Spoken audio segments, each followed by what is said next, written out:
ይህም በመሆኑ ነው መለስ በጠና ታሟል እየተባለ ከመሞቱ ከ2 እና ከ3 ዓመታት አስቀድሞ ሲወራ ለማመንም ሆነ ላለማመን ስንቸገር የከረም ነው። ሹክሹክታዎች እውነት መሆናቸው የሚታወቀው ድርጊቱ ከተፈጸመ በኋላ ነው። ሹክሹክታዎች ሁሉ የእውነት መሰረት አላቸው ማለት ግን አይደለም። ይህም በመሆኑ ነው መለስ በጠና ታሟል እየተባለ ከመሞቱ ከ2 እና ከ3 ዓመታት አስቀድሞ ሲወራ ለማመንም ሆነ ላለማመን ስንቸገር የከረም ነው። ለነገሩ እኛ በርቀት ያለነው ቀርቶ የቅርቦቹ እንኳን ዱብዳ ሆኖባቸዋል። መለስ እንደ ሰው ሊታመም እንደሚችል እንደ ሰው እንደሚሞት ማመን የሚቸግራቸው ታማኞቹም ዜናውን ከሩቆቹ እኩል የሰሙ ነበር የሚመስሉት። ገና ከመነሻው የመተካካት የተባለው መርሃ ግብር የተነደፈው ከመለስ መታመም ጋር ተያይዞ ነበር። የመተካካቱ ፕሮግራም አቅጣጫ ቢስ ለመሆን የበቃውም ድብቅ አጀንዳ ስለነበረው ነው። በጥንት ዘመን መሪዎች ሲሞቱ አሽከሮቻቸው አብረው ከነህልፈታቸው ይቀበሩ ነበር። መለስ ጓደኞቹን ወደ መቃብር ይዞ ባይወርድም በመተካካት ስም ያልፈለጋቸውን ገለል ለማድረግ ሞክሮ ነበር። የመተካካት ወሬውን ተከትሎ የመለስ ጤንነት በፍጥነት እያሽቆለቆለ ሄደ።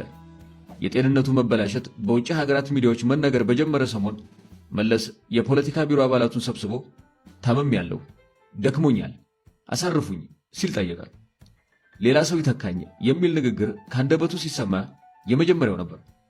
መለስ በሕይወት እያለ ስልጣን ያስረክባል ተብሎ የሚገመት ስላልነበር የፖለቲካ ቢሮ አባላቱ ግራ መጋባታቸው ለታማኝ ወዳጆቻቸው አጫውተዋል።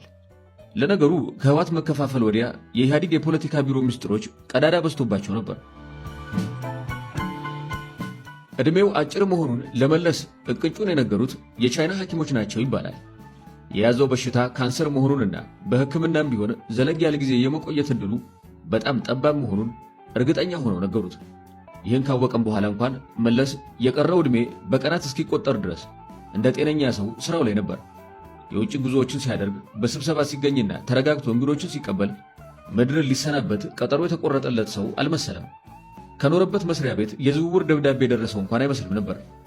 ከመሞቱ ከ3 ዓመታት በፊት ስለ ዕድሜው ማለቅ የተነገረው ቢሆንም ለባለቤቱ ለአዜብ እንኳን ይህንም ምስጢር ነግሯታል ተብሎ አይገመትም።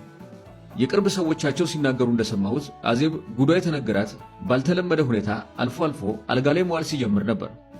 ለመሞት 1 ዓመት ሲቀረው በግልጽ በሚታይ መጠን ክብደት ቀንሶ ታየ። በእርግጥ አዜብ ከባሏ ርቃ ነበር። ከባድ የስኳር በሽታ ያለበት ኮካኮላ ሲጠጣና ሲጋራ ሲያቦን የምግብ ጥንቃቄ እንደማይወስድ የቆየ የጉበት ካንሰር እንዳለው ደሙን እያስቀየረ መለስ ዕድሜው አጭር መሆኑን ለፖለቲካ ቢሮ አባላት ከተናገረ በኋላ ለሕክምና ብራሰልስ መመላለሱ በረከተ። አልፎ አልፎ አልጋ ላይ መዋል ሲጀምር ነበር። ለመሞት 1 ዓመት ሲቀረው በግልጽ በሚታይ መጠን ክብደት ቀንሶ ታየ። በእርግጥ አዜብ ከባሏ ርቃ ነበር። ከባድ የስኳር በሽታ ያለበት ኮካኮላ ሲጠጣና ሲጋራ ሲያቦን የምግብ ጥንቃቄ እንደማይወስድ የቆየ የጉበት ካንሰር እንዳለው ደሙን እያስቀየረ እንደሚኖር ሌሎች ደባል አመሎችም እንዳሉት በሚገባ ብታውቅም እንደ ደጋጎቹ ሚስቶች የባሏን ጤና ለመንከባከብ ጊዜ አልነበራትም ተብላ ትታማለች። በእርግጥ የጊዜ እጥረት ነበረባት። በማይመለከታት የመንግስት መስሪያ ቤቶች እጇን እያስገባች ስታምስ መዋል ለራሷ የሰጠችው ዕለታዊ ሥራ ነበር። ከሀገር ውስጥና ከውጭ የተጨናነቀ የንግድ መረቧንም ማጣደፍ ነበረባት። ሐሜቱ እንኳን ከዚያም በላይ ከፍ ያለ ነው። ከጉበቱና ከስኳሩ በከፋ የሰውየው ዋና በሽታ እሷው ነበረች የሚሉ አሉ። ደረጀ ደስታ ዋሽንግተን ዲሲ በሚታተመው ወርሃዊ ጋዜጣው እንዳሰፈረው ሴትየዋ እንደ መሪ ሚስት ለክብሩ አልሆነችለትም። በእንግዶች ፊት ጭምር ታሸማቅቀውና ታሳፍረው ነበር። እንደገለጽኩት መለስ ለመሞት 1 ዓመት ሲቀረው በሥራ አስፈጻሚው ስብሰባ ላይ ያልተጠበቀ አጀንዳ አነሳ። ስልጣን መልቀቅ እንደሚፈልግና የቀረው ዕድሜውን በመጻፍና በማስተማር በተለይም በኢህአዴግ የትምህርትና የምርምር ማዕከል ውስጥ ማገልገል እንደሚፈልግ ሐሳብ አቀረበ። ከተፈራ ዋልዋ፣ ከህላዮ ዮሴፍና ከታደሰ ጥንቁሽ በቀር ሌሎቹ የፖለቲካ ቢሮ አባላት የመለስን ሐሳብ አጥብቀው ተቃወሙ። መለስ ተቃውሞውን በዝምታ አዳምጦ ሲያበቃ ብዙም ሳይከራከር እንደተቀበለው ሰምቻለሁ። መልካም፣ ውሳኔያችሁን እቀበላለሁ፣ ባዮሎጂ ግን ስራዋን ትሰራለች፣ ጊዜው ሲደርስ ሁሉንም እናያለን አሉ።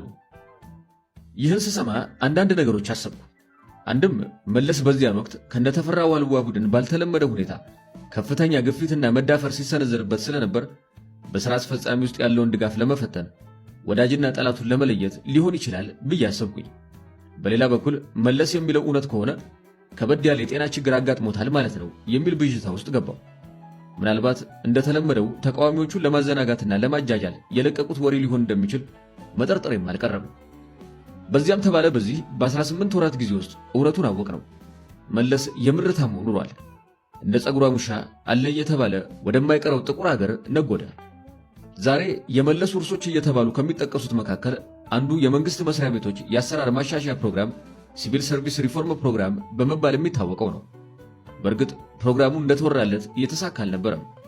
በጥቅሉ ሲመዘን በስልጣን ላይ ያሉት ሰዎች ደሞዝ የሚከፍላቸው ህዝብ ላይ ራሳቸውን የቆለሉ ናቸው። የሚናገሩትን ሆነው አያውቁም። እነዚህ የአመራር አባላት ለተጠያቂነት ራሳቸውን ሳያዘጋጁ ስለ ሪፎርም ፕሮግራም ሊሰብኩ መሞከራቸው ስላቅ ነበር። ወረቀት ላይ ያሰፈሩት ጽሑፍ ከህዝብ በላይ አትሁኑ ሲል ይጠይቃል። ከህዝብ በላይ አለመሆን እንደማይችሉ እያወቁ ፕሮግራሙን መንደፋቸው ለማስመሰል ሊሆን ይችላል። ከፍተኛ የሀገሪቱ ሀብት የፈሰሰበትና የፕሮፓጋንዳ እምቢልታ የተነፋለት የማሻሻያ ፕሮግራም ውሃ በልቶት ቀርቷል። በምርቃና የተጻፈውን ጽሑፍ ለመፈጸም የሚፈልግ አልተገኘም። በየዓመቱ በሚያደርጉት ግምገማ ኋላ ቀር የአገልግሎት አሰጣጥና የመልካም አስተዳደር እጦት ቁልፍ ችግራችን ነው የሚል ንስሐ መግባቱን ልማድ ያደረጉት። በየዓመቱ ቁልፍ የሚል ቆብ የሚጭኑለትን ችግር ለማስወገድ ግን ብቃቱም ሆነ ፍላጎቱ አልነበራቸውም። ያልፈለጓቸውን አመራር አባላት ለማባረርና ለማሰር ግን ረድቷቸዋል።